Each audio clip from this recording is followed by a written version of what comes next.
آج میں نے ایک آیت آپ کے سامنے تلاوت کی ہے. اللہ تعالیٰ فرماتا ہے فَأَمَّا الزَّبَدُ فَيَذْهَبُ جُفَاءً وَأَمَّا مَا يَنْفَعُ النَّاسَ فَيَمْكُثُ فِي الْأَرْضِ. جو نفع دینے والا ہے لوگوں کو اس کا اور جو کچرا ہے اس کا. قرآن کہتا ہے، یہ 13ویں پارے کی آیت ہے سورۃ الرعد میں. اللہ فرماتا ہے جو جھاگ ہے وہ اڑ کے چلا جائے گا. جھاگ سمجھتے ہیں؟ جھاگ جو سمندر کے اوپر آ جائے، کف جس کو کہیں، فینا کہتے ہیں، کئی جگہ پر الگ الگ باتیں ہیں. جو ہوا میں اڑ جاتا ہے، وائٹ وائٹ تو دکھتا ہے لیکن وہ اڑ جاتا ہے. قرآن یہی کہہ رہا ہے کہ یہ جھاگ اڑ جائے گا. وَأَمَّا مَا يَنْفَعُ النَّاسَ، اور جو نفع دینے والی چیز ہے، فَيَمْكُثُ فِي الْأَرْضِ، وہ زمین میں ہمیشہ برقرار رہتا ہے، زمین میں قائم رہتا ہے. نفع دینے والے بنو، جھاگ نہ بنو. جو کسی کام کی ہی زندگی نہیں ہے، ایسی زندگی گزار کے فائدہ بھی کیا ہے؟ اگر دنیا میں آئے ہو تو کوئی ایسا کام کر جاؤ جو امت کو نفع دے، جو انسانیت کو نفع دے. ہمارے پاس آج وہ تاریخیں موجود ہیں. اسی لیے میرے آقا صلی اللہ تعالیٰ علیہ وسلم نے حدیث میں کیا فرمایا؟ من سن سنتا حسنتا فلہ اجرہا واجر من عمل بہا. جس نے کوئی نیا طریقہ ایجاد کیا اچھا، اس کا ایجاد کرنے کا ثواب بھی اسے ملے گا، اور جب تک قیامت تک اس ایجاد کیے ہوئے طریقے پر لوگ عمل کرتے رہیں گے ان سب کا ثواب بھی ایجاد کرنے والے کو ملے گا. کسی نے اگر کوئی ایک مسجد تعمیر کی ہے تو مسجد تعمیر کرنے کا ثواب تو ہے، لیکن لاکھوں جو سجدے اس میں ہوتے رہیں گے ان کا ثواب بھی اسے دیا جاتا رہے گا. کریٹیوٹی جس کو کہا جائے، ایجادات جس کو کہا جائے، یہ مسلمانوں کا ایک خاص حصہ تھا. آج بانجھ بنا دیا گیا امت کو. آج ہمارے حالات یہ ہو گئے ہیں کہ ان سے کوئی چیز امید ہی نہیں رکھی جا رہی. حالانکہ ماضی قریب تک ہماری ترقیات کا دور اتنا سنہرا تھا، اتنا سنہرا جس کو تاریخ کبھی بھلا نہیں سکتی. میں آج مسلمان نوجوانوں سے اور جتنے بھی اہل ثروت حضرات ہیں ان سے بھی یہ گزارش کروں گا، اللہ نے جس میدان میں آپ کو طاقت دی ہے اس میدان میں کوئی ایسی ترقی کر جاؤ کہ تمہارے آنے کا زمین پر کوئی مطلب رہے، اس زندگی کا کوئی معنی تو رہے، ورنہ یوں آئے اور یوں چلے گئے. اسی لیے شاعر نے کہا ہے موت اس کی جس کا کرے زمانہ افسوس، یوں تو یہاں آئے ہیں سبھی مرنے کے لیے.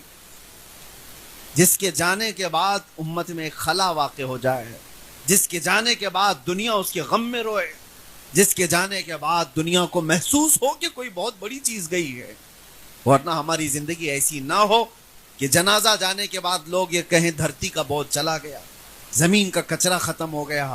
عزیزان گرامی وقار، آپ کی زندگی سے متعلق اور ہماری زندگی سے متعلق ایک بات میں عرض کرتا ہوں. مولانا جلال الدین رومی رحمۃ اللہ تعالی علیہ بیان فرماتے ہیں ایک بہت عظیم چیز ہے، بہت عظیم چیز ہے. خاص طور پر ایک واقعہ انہوں نے بیان کیا ہے. ایک ملک ایسا ہے، ایک ملک ایسا افریقہ کا ملک، شروع میں انہوں نے ایسی بیان کیا کہ جہاں کی حکومت کا طریقہ بالکل الگ ہے. وہ ایک ملک ایسا ہے، ان کی حکومت کا طریقہ ایسا ہے کہ 1 سال ہی بادشاہ رہتا ہے کوئی بھی، اور بادشاہ بنانے کا طریقہ ایسا ہے کہ ملک کے جتنے بھی ذمہ دار حضرات ہیں وہ ملک کی سرحد پر جا کر، باؤنڈری پر جا کر سال کی پہلی تاریخ میں کھڑے ہو جاتے ہیں رات کو، اور صبح جیسے ہوتی ہے جو شخص ملک میں پہلے داخل ہوا وہ ان کا بادشاہ ہے. جو بھی مسافر آیا، کوئی بھی آیا، وہ ان کا بادشاہ ہے. لیکن اس بادشاہ کو پہلے بتا دیتے ہیں کہ آپ ہمارے بادشاہ ہو، آپ کو ہم تخت پر بٹھائیں گے، تاج پہنائیں گے، ساری اختیارات آپ کو دیں گے، لیکن سال گزر جائے گا پورا تو آپ کو اٹھا کر لے جا کر ایک جنگل میں چھوڑ دیں گے. اور وہ جنگل اتنا خطرناک کہ جہاں بھیڑیے ہیں، درندے ہیں، جانور ہیں، پھاڑ کھائیں گے، ختم ہو جائے گا. تو جو اس بات کو منظور کرتا ہے بادشاہ کی کرسی پہ بیٹھتا ہے، اور جو کہتا ہے نہیں مجھے نہیں چاہیے اسے چھوڑ دیا جاتا ہے، دوسرے کا انتظار. ہر سال کا ان کا معمول تھا یہ. جس کو بھی تاریخ میں، پہلی تاریخ میں ملک میں داخل ہوتا دیکھتے اس کو بادشاہ بناتے، لیکن پہلے سے بتا دیتے تھے کہ سال بھر کے بعد ہونا کیا ہے. ایک سال ایسا بھی آیا کہ جب ایک بادشاہ کو وہ جنگل میں چھوڑا ہے، درندے کھا چکے ہوں گے، خوفناک جنگل تھا، نئی تاریخ میں نئے بادشاہ کو چننا تھا، ملک کی سرحد پر آ کر بڑے لوگ کھڑے ہو گئے۔ اتفاق ایسا ہوا کہ صبح صبح پہلی تاریخ ہے، اور جو شخص داخل ہو رہا تھا وہ ایک عالم ربانی تھا، دیندار شخص رہا، اور آتے ہی انہوں نے نعرہ لگایا کہ آپ ہم کو بادشاہ مل گیا، بادشاہ مل گیا۔ جانتے پہچانتے نہیں تھے، لیکن پھر بھی کہا، اس عالم نے کہا کہ کس کا بادشاہ، کیوں نعرے لگا رہے ہو؟ انہوں نے کہا ہمارا نیم ہے، ہمارا دستور ہے، سال کی پہلی تاریخ میں جو ہمارے ملک میں پہلا شخص داخل ہوتا ہے وہ ہمارا بادشاہ ہوتا ہے۔ انہوں نے پوچھا تو پھر کیا کرتے ہو؟ لوگوں نے کہا تاج پہناتے ہیں، جلوس نکالتے ہیں، کرسی پر بٹھاتے ہیں۔ کہا پھر کیا کرتے ہو؟ کہا ساری فوج آپ کی، سارے وزیر آپ کے، سارا ملک آپ کے اختیار میں۔ پھر کیا ہوتا ہے؟ کہا سال گزر جاتا ہے تو آخری تاریخ میں آپ کو لے جا کر ہم جنگل میں چھوڑائیں گے، یہی ہمارا نیم ہے، کیا آپ کو منظور ہے؟ اس عالم نے کہا ہاں منظور ہے، بادشاہت قبول کر لیا۔ ویسے تو انسانوں کی فطرت ہے، کارپوریٹر بھی اگر بننا چاہے تو کون منع کرتا ہے، اگر چھوٹا سا عہدہ بھی مل جائے کون منع کون کرتا ہے، لیکن اس کو قائم کون رکھتا ہے، یہ اپنے کمال کی بات ہے۔ اس عالم نے کہا منظور ہے، آئے تاج پہنے، کرسی پر بیٹھے، وزیروں کو بلایا، فوج کو بلایا، دیکھا پہلا دن ہے، سارے نظام قائم ہو گئے، اور آج بادشاہ کا پہلا آرڈر یہ تھا، ملک کو اپنے ہاتھ میں لینے کے بعد پہلا آرڈر یہ ہے کہ مجھے وہ جنگل دکھایا جائے جہاں پر لے جا کر آخر میں چھوڑتے ہیں۔ بادشاہ کا آرڈر تھا تو سب لے کر کے چلے، جلوس گیا اور جنگل دیکھا تو اتنا خوفناک، وہاں پر کھوپڑیاں، ہڈیاں پرانے لوگوں کی پڑی ہوئی جن کو درندے کھا چکے ہیں، کانٹے دار درخت، خوفناک آوازوں سے بھرا ہوا جنگل۔ بادشاہ پہلے ہی دن دیکھ کر کے واپس آ گیا۔ کہا پھر فوج کے آدھے حصے کو کہا یہ جو جنگل کا خوفناک حصہ ہے، اس میں جتنے کانٹے کے جھاڑیاں ہیں سب نکالے جائیں، کھوپڑیاں ہٹائی جائیں، اور اس کو پورے طور پر صاف کیا جائے۔ مہینے بھر تو جنگل صاف ہوتا رہا۔ دوسرا مہینہ آیا تو بادشاہ نے حکم دیا کہ وہاں ایک شاندار محل بنایا جائے۔ پھر ایک مہینے بھر وہاں پر محل کی تعمیر ہوتی رہی۔ تیسرے مہینے بادشاہ نے کہا ایک ہاؤس تعمیر کیا جائے۔ چوتھے مہینے کہا یہاں ایک باغیچہ بنایا جائے۔ 6 مہینے تک تو وہ محل ہی بناتا رہا۔ اس جنگل کے اندر جتنے تھے سب کو بدل کر کے اس نے ایک بہت خوبصورت قلعہ بنا دیا۔ پھر اس کے بعد کہا میرے دربار سے لے کر اس جنگل جانے تک کے راستے کو پورا خوبصورت بنا دیا جائے۔ 4 مہینے اسی میں لگ گئے، پورا خوبصورت بنا دیا۔ اور اس کے بعد دیکھو تو نہ وہ جنگل ہے، نہ وہاں کوئی خوفناک جھاڑیاں، پھولوں سے سجا ہوا ایک باغیچہ جس میں نہر بہ رہی ہے، خوبصورت ترین حصہ اس نے بنا دیا۔ اور ابھی سال کو ختم ہونے میں دن باقی تھے، اب گن رہا ہے کب ختم ہوگا کہ یہ لوگ لے جا کے چھوڑیں۔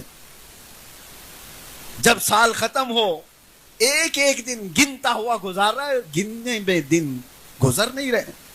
بہرحال جیسی دن ختم ہوئے، جلدی سے بادشاہ نے سب کو بلایا، میرا سال ختم ہو گیا، مجھے لے جاؤ، جہاں چھوڑتے تھے وہاں چھوڑاؤ۔ سارے لوگ آئے اور آ کر کے انہوں نے کہا بادشاہ سلامت، آج سے ہمارا نیم بدل گیا ہے، ہمارا قانون بدل گیا ہے۔ کہا کیا ہوا کیا؟ کہا نہیں، 1 سال کے بعد جو ہم جنگل میں چھوڑ آتے تھے سب نے یہ طے کر لیا کہ اب ہمیشہ کے بادشاہ آپ ہی ہو، اب آپ ہی ہو۔ کہا ایسا کیوں بدل لیا، ایسا کیوں تم نے قانون بدل لیا؟ کہا اب تک ہم نے دیکھا جو بھی بادشاہ تھا وہ بیوقوف تھا، صرف اپنے مزے میں جیتا تھا۔ یہ پہلا بادشاہ ہم نے دیکھا جو بعد میں جانے والی منزل کی تیاری ابھی سے کر رہا تھا۔ عقل مند جو بادشاہ ہے ہم نے دیکھ لیا، جو آخرت کی تیاری کر رہا ہے وہی حقیقت میں ہمارا بادشاہ ہے۔ مولانا جلال الدین رومی یہ واقعہ بیان کر کے کہتے ہیں، اے پڑھنے والے، یہ کوئی ملک کا قانون نہیں ہے، یہ پوری دنیا کا قانون ہے۔ دنیا میں جب تم آتے ہو تو ہر کوئی تمہیں بادشاہ بنا دیتا ہے۔ جب تم پیدا ہو کر کے اس دنیا میں آئے تھے، تمہیں اٹھانے والے، تمہاری تعریف کرنے والے، تمہارے آس پاس گھومنے والے سب موجود ہیں، لیکن زندگی کے ختم ہوتے ہی تمہیں جس قبرستان میں چھوڑ آیا جاتا ہے وہ وہی ہڈیوں اور کھوپڑیوں والی جگہ ہے جہاں تمہیں چھوڑ دیا جاتا ہے. لیکن اگر تم یہاں رہتے ہوئے جہاں جانا ہے اس کو پہلے سے تیار کر لیا تو یہ تمہیں چھوڑ تو دیں گے لیکن 800 سال گزر جانے کے بعد بھی غریب نواز کی جیسا تمہاری بارگاہ میں بھی خدمت انجام دیتے رہے. 800 سال گزر گئے سلطان الاولیاء غریب نواز کو، ان کی بادشاہت ختم نہیں ہوئی، اس لیے کہ وہ ہمیشہ کا بادشاہ بنا لیا گیا. زندگی میں رہ کر کے انہوں نے آخرت کی تیاریاں کی ہیں. یہی میں کہنا چاہتا ہوں میرے عزیزو، نفع دینے والے اور اس دنیا میں آ کر کے جینے کا کوئی مقصد بنانے والے وہی اس زمین پر قائم رہتے ہیں. باقی سارے کچرے.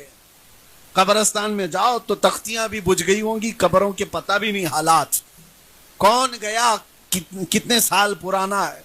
لیکن کچھ قبریں ایسی ہیں جو صرف دفن نہیں ہوئی ہیں، ہمارے سینوں پر حکومت کر رہی ہیں.